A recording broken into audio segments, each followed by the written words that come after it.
Now the struggle begins, what to choose, how to go ahead. So, what after orthopedics? Most of them would go for either trauma, somebody would have thought about joint replacement, most of them, arthroscopy, sports medicine, pediatric orthopedics, orthopedic oncology. I guess very few faculties in government colleges or medical colleges teach what is foot and ankle surgery. Elective, mainly elective.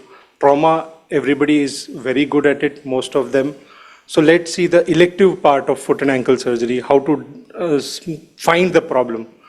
So most neglected, as I said, even during residency, it's too complex, so we try to avoid it. Not a long case, not a short case, so no point, let it be. So most of this, even in practice, most of the orthopedic surgeons are unaware of what the problem is. If you don't know the problem, you cannot diagnose it, you cannot advise the treatment. There are many patients who are just running around saying there are no solutions to it, and it's quite pitiful. So what I discussed with I visit many surgeons, they said there are a lot of wound complications, so we explain, the patients come and tell, no, don't get operated because there will be wound problem. And last but not least, it is not one of the most creamiest branch in orthopedics, even from a monetary point of view. So just if I can discuss what would be the causes of heel pain, just for all the fellows, residents who have just passed. Anybody would like to, yeah? What have you, okay. Okay. Okay. Same as retrocalcar. So almost there are 10 causes of heel pain. Most of them are diagnosed with plantar fasciitis, but there are many other causes. There could be neuropathy, there can be heel fat pad atrophy. So this is important. So have you heard about Brostrom repair? Have you ever seen Brostrom repair? Apart from the DNB who are doing in a private hospital. So anybody knows what is Brostrom repair? Yeah, ATFL, great. So we are now moving from open Brostrom to arthroscopic Brostrom. So this is quite common, Lisfranc injuries. It is more neglected in the periphery, not in this region. Calcaneal fractures. I remember during my residency, all the calcaneum fractures were conserved, but it needs to be learnt about it. What are the options of ankle arthritis? Anybody? Yeah? Yeah? Yeah, so total ankle replacement, it is also now available since last 6 months. So, and flat foot, have you ever diagnosed flat foot in OPD? Have you ever seen patients with OPD? Yeah. So there are a lot of flat foot varying from pediatric, adolescent to old age. Charcot foot, Charcot arthropathy, and X-rays, leaving apart. Have you ever done X-rays? Do you know the special X-rays for foot and ankle? Or many people ask, I have seen papers, MRI foot with ankle. So there are many basic things which you should also learn, which I feel is, even if you don't choose this specialty, you should be aware of what the problems are and how to diagnose it. So let's see what is more important, how to go ahead about it. So first of all, I would suggest, like Samir Darvisal said, try to get into contact with national faculties. Since this is a newer branch, you won't find many doctors, so you can begin with joining a Indian Foot and Ankle Society. There are a lot of basic courses going around. There are a lot of conferences now. The conferences are twice a year. So try to attend the annual conferences. You can present your papers, not just elective. You can also present trauma regarding papers, cases.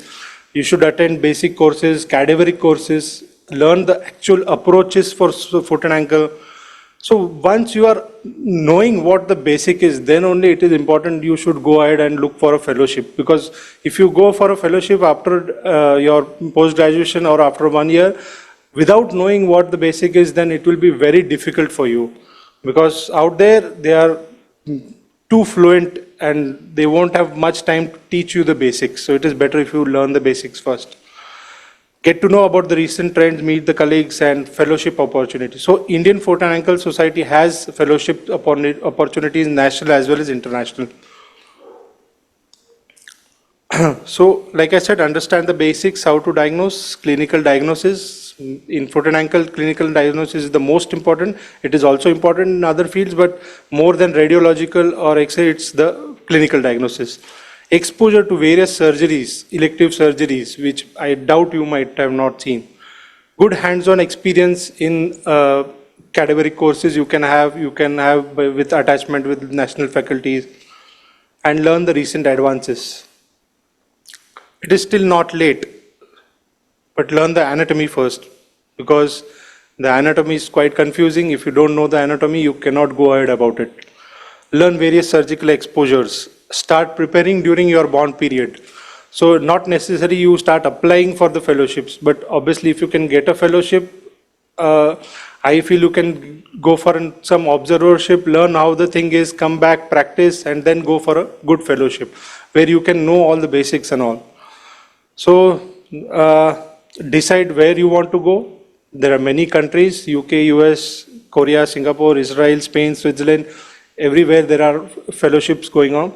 So UK is most commonly known for foot and ankle, and UK fellowships are quite better. You get good hands-on.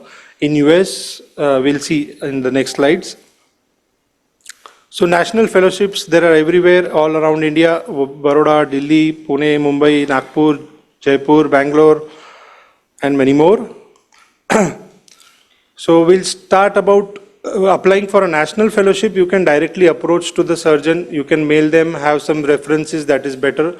Or you can just go as an observer for 2 weeks and see whether you are developing interest in that field or not. If you are not developing interest, then you can forget it. There is no point in going and applying for a fellowship. So you go for some observership where you can understand what the surgeries are and does it excite you. So we'll talk about UK first. So I would thank Dr. Dhrumin Sangoi because he has been all through this part. I have not been through this. So you apply for MRCS Part A, Part B, and IELTS, and you clear this. This is the best pathway to enter into UK and go for fellowships. You apply for GMC registration, and then you look for jobs, enter into any job, whichever you get first, you enter the system and then try to look for your specialty. In UK, you have that advantage. You can go into one unit, then you can develop your rapport with colleagues and go into another unit like a dedicated knee, shoulder or foot and ankle or arthroplasty, spine. So look for registrar jobs because there your CV builds up, ST3 and above. Alternate pathways are PLAB, MTI and MCH. So you can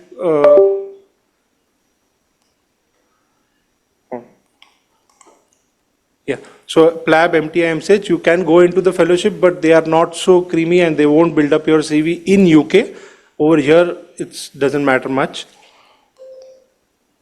So like I said, apply, look for foot and ankle jobs, meet the consultants, connect them through mail, LinkedIn, courses, get their emails, and connecting people is the most important thing in your fellowship.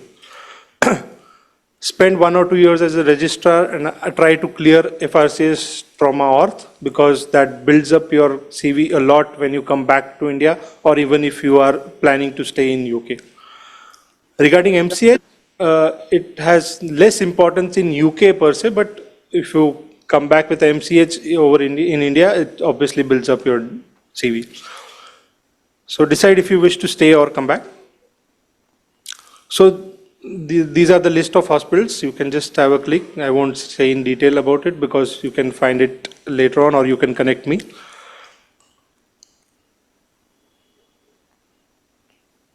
So try to attend for these conferences, these courses. These courses are now also available in India.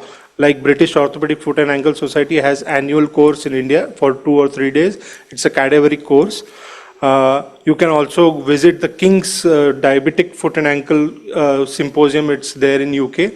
You can go there and attend and learn about what Charco foot is. There's a very complete different approach for that. When you are in UK, you can also go for these courses. Stanmore foot and ankle course is one of the best ones. Now let's talk about US. So it's good for hands-on experience, but yeah, it needs the MLE. There are 3 steps. Try step 1, 2, 3, CKCS. Try to clear those steps. If you are planning for US earlier, then you should try and clear those steps during your residency. Clear IELTS, and without USMLE, you won't get a hands-on fellowship. You can go for an observership in US for 3 months, 6 months with your recommendation with your national faculties.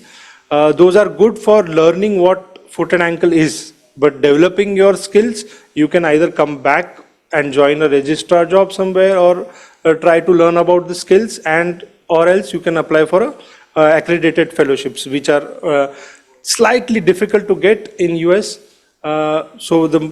To enter US, it's like you go for apply for a research fellowship. It does not require MLE. You apply for a research fellowship, try to clear all the steps during your research fellowships, and then apply for a fellowship. You can get a trauma fellowship very soon, and then you can switch over to any of the specialty you want. So there are dedicated foot and ankle surgeons in USA. There's different degree for that. DPM, DO, they are known as podiatrist. They are doing only foot and ankle. So much of foot and ankle work in US that you cannot believe. I mean, when I went there, I was surprised to see they are doing 13, 14 cases a day. So there's so much of work over there. So obviously they are not allowed to go above the ankle. So if any patient requires BK amputation, they cannot do it and they have to refer it. So I had a very good exposure for ankle arthroscopy, ankle replacements. Now they are doing revision ankle replacements, which is 15, 20 years after the total ankle replacement. So there are many forefoot surgeries, bunions and all very commonly seen, and commonly people are aware that there are solutions. Here we have seen so much of crooked foot, but they don't want it. Why? Because they have the fear, I will not walk. There are many private foot and ankle centers who give fellowship and observerships, so they are also quite lucrative. So various centers where you can approach, you can apply online, you can get observership without any examination.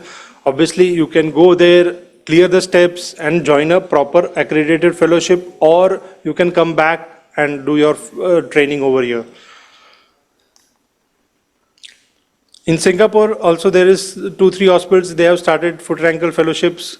Singapore General Hospital, Changi, NUH, you can apply online. They have waiting period of around 2 years. They get good hands-on, it's 6-month fellowship. Earlier you used to get a stipend, now I doubt whether you get a stipend or not. But I feel if you can get anywhere, it's good. In Israel, this Dr. Ezekiel Palmanovich, he is quite famous and he does a lot of work. You can approach him, or you can connect him through LinkedIn. He has his profile. He has started a fellowship through IFASCON. So in Europe, in Sweden, Nick Van Dyke, Leif Reed, they are the founders of total ankle replacements in Europe. Jody Vega is very well known for arthroscopic, endoscopic and tendinoscopy procedures. So what's new? So nowadays, arthroscopy, ankle arthroscopy, you would say what is ankle arthroscopy indicated for? So there are a lot of things, arthroscopic brostrom, talus OCD, we do ankle fusions, arthroscopic. So body removal and synovectomy comes later. Tendinoscopy is for Hageland TAs, tendinoscopy for perineal tendinoscopy. Mostly it is diagnostic, not therapeutic. I would just rush in. MIS surgeries in foot and ankle with just a single hole, you can just correct this complete deformity. We get a special burr for that. So this is one of the cases which are quite neglected. So we come to total ankle replacement. This is presently available in India. It's the 3rd generation Hinterman. The cost is a bit of concern, but yeah, it is still available. You can give options. Charcot foot, most of them are neglected, go into amputation, 90% of them. So we can save them. Flat foot, there are many procedures for flat foot. It is important to understand, diagnose which stage, and you can learn about these surgeries because it's quite new. I entered into this specialty knowing that very few surgeons are there. It's completely niche branch. You don't know anything in your residency. So I had the curiosity to go into this. And yeah, so last, you should learn when to operate. More importantly, when not to operate.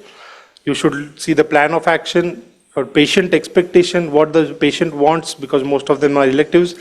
There are more important intraoperative decisions you have to make. This is not that you have to go with a single pre-minded approach that I have to do this, because all surgeries have 2 or 3 surgeries in that. So if you go with one, then you can follow the other. So you have to keep your mind open, learn various techniques, let the patient demand surgery. Because patients don't know there is surgical option, if you tell them surgery, then they go away. So you let them demand surgery from you. Thank you.